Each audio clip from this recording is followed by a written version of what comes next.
sebagai advokat, pertama-tama harus jelas dulu nih ya, legal standing kita adalah surat kuasa ya.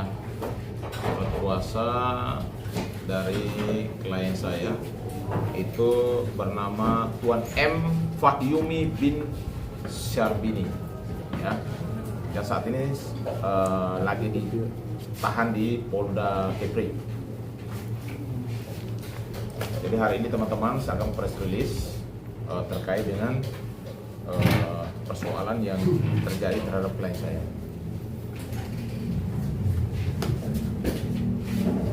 Jadi yang pertama bahwa selaku kuasa hukum Kapten KM Rizky Laut 4 Saudara MF atau di sini bernama lengkap adalah M. Fahyumi bin Syarbini ya. Klarifikasi terkait proses penangkapan, proses penyitaan, barang bukti, penetapan tersangka, dan penahanan yang dilakukan oleh tim Subdit 4 Tipiter tim Krimsus Polda Kepri pada tanggal 29 2005.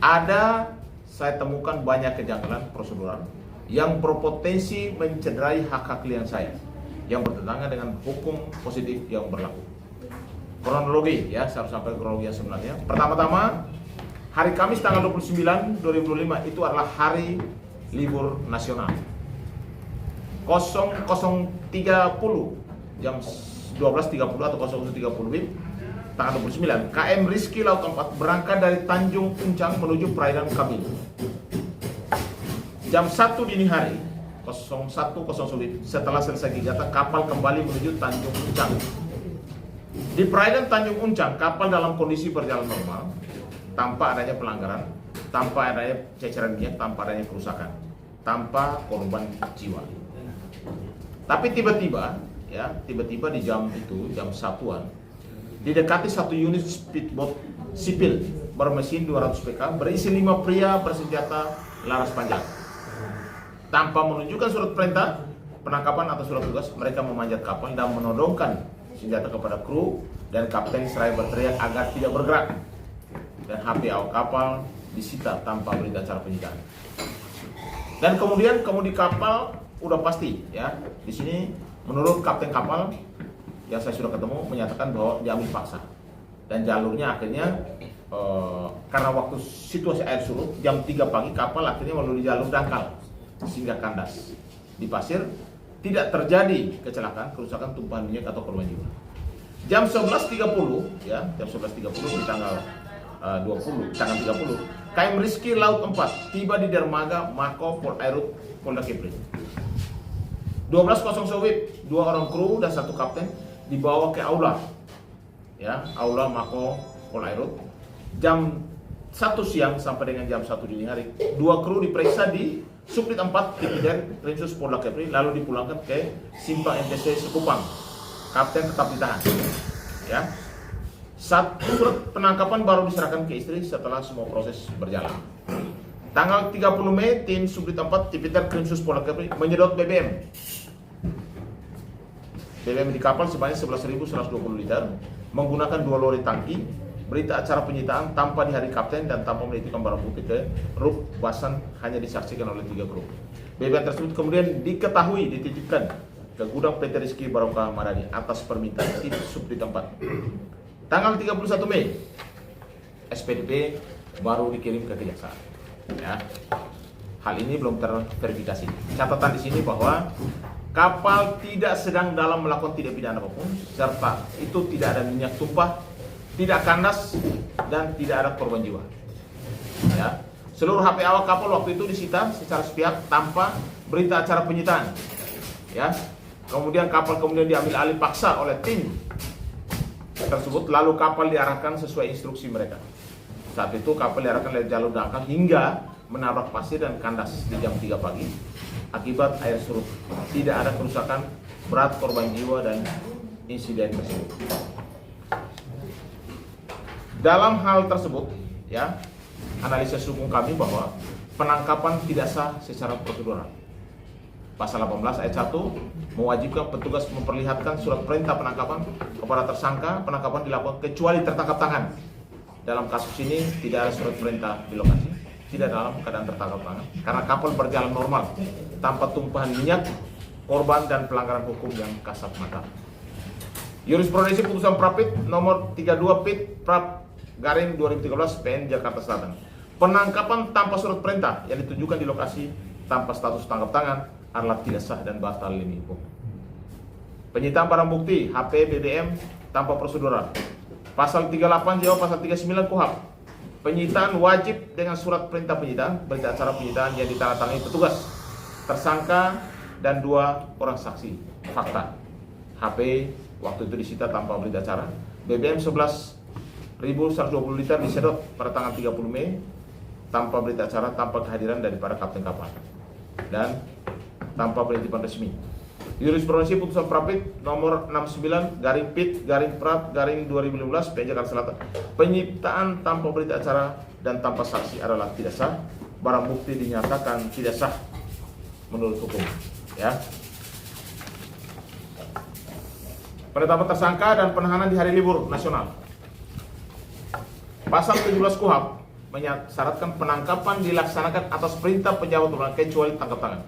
Penetapan tersangka, penyidikan dan penahanan di hari libur nasional tanggal 29 Mei adalah hari libur nasional tanpa keadaan mendesak, bertentangan dengan asas hukum dan asas pidana kecuali tertangkap tangan, potensi melarikan diri, menghilangkan barang bukti, dan semua tahapan dilakukan di tanggal 29 ya, pas saat hari libur nasional. Saya jelaskan ya, ini adalah proses yang sangat cepat ya, yang dilakukan oleh tim Tipiter Subdit 4 Polda Kepri. Di tanggal 29 Mei itu penangkapan tanpa surat perintah di laut jam 1.00. 29 Mei juga penyitaan HP awak kapal tanpa berita acara. 29 Mei juga pengambilan alih kemudi kapal oleh petugas. 29 Mei pemeriksaan awal di Polda di Mako Polairut. 29 Mei pemeriksaan BAP 2 kru di Subdit 4 Tipiter. 29 Mei penetapan Kapten KM Rizky Laut 4 sebagai tersangka. 29 Mei penertiban surat perintah penahanan. 30 Mei penyedotan minyak di kapal sebanyak 11.120 liter ke lori tangki tanpa berita acara penyitaan. 30 Mei minyak dititipkan ke PT Rizky Barokah Madani tanpa surat penitipan resmi. 31 Mei pengiriman SPDB kejaksaan ya, harusnya diwajibkan 7 hari kerja tapi masih dalam konfirmasi. Ya, putusan MA nomor 32 Pit Prap tahun 2013 PN Jakarta Selatan, penetapan tersangka dan penahanan di hari libur nasional tanpa keadaan mendesak adalah tidak sah dan cacat prosedural. Yang di sini adalah tidak ada delik material dan saat penangkapan, delik pidana, perbuatan pidana, aktus reus, niat jahat mensrea. Dalam kronologi kapal berjalan normal, tidak ada tumpahan minyak, tidak ada korban, tidak ada kerusakan lingkungan, maka tidak terdapat aktus reus yang nyata di lokasi saat penangkapan. Putusan MA nomor 94 PK garing Pit 2015, jika perbuatan pidana belum terjadi atau tidak dapat dibuktikan saat penangkapan, maka penetapan tersangka tidak sah secara hukum. Analisa tambahan fakta BAP dan pelanggaran hak tersangka.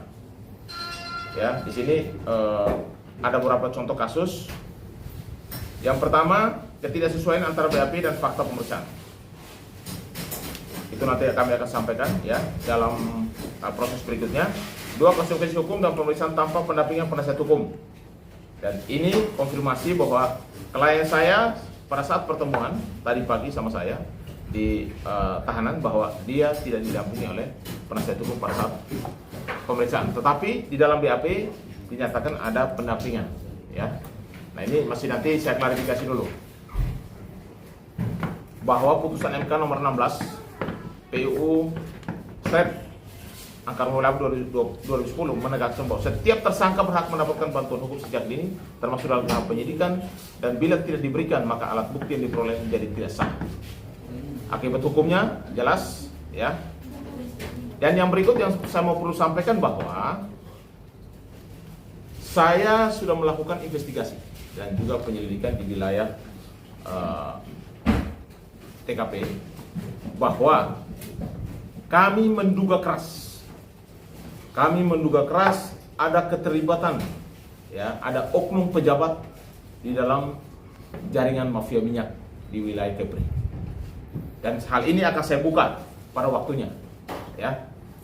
Dan ini sangat tegas karena kami sangat menyesalkan, ya. Sebenarnya kalau saya lihat bahwa klien kami itu dalam hal ini, kalau soal penegakan hukum, kita harus hormati itu.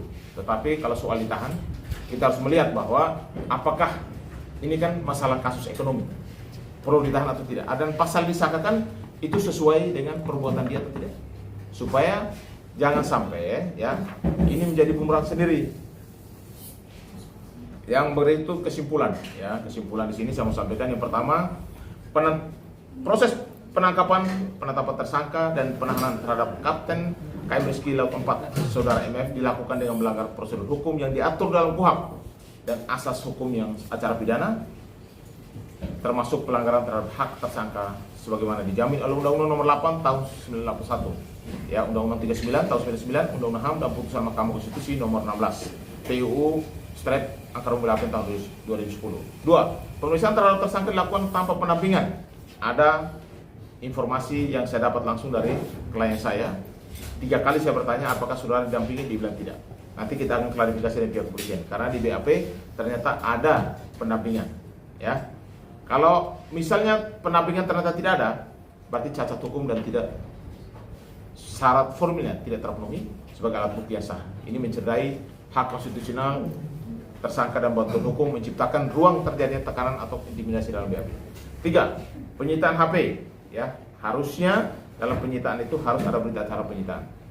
Itu jelas diatur dalam pasal 38, 39 dan 44 KUHP dan ada jurisprudensinya. Fakta BBM dititipkan juga, harusnya ada yang namanya berita acara dan harus disaksikan oleh kapten kapal. Seluruh tindakan penyitaan, pengalihan kemudi kapal hingga penahanan dilakukan pada hari libur nasional tanpa dasar keadaan yang mendesak. Hal ini melanggar prinsip profesional, proporsionalitas, legalitas dan akuntabilitas dalam pelaksanaan wewenang aparat penegak hukum. Dan yang saya di sini tetap tegaskan bahwa ada dugaan kuat ada pejabat di dalam jaringan mafia minyak di Kepulauan Riau dan ini harus tetap dilakukan penyelidikan, ya penyelidikan.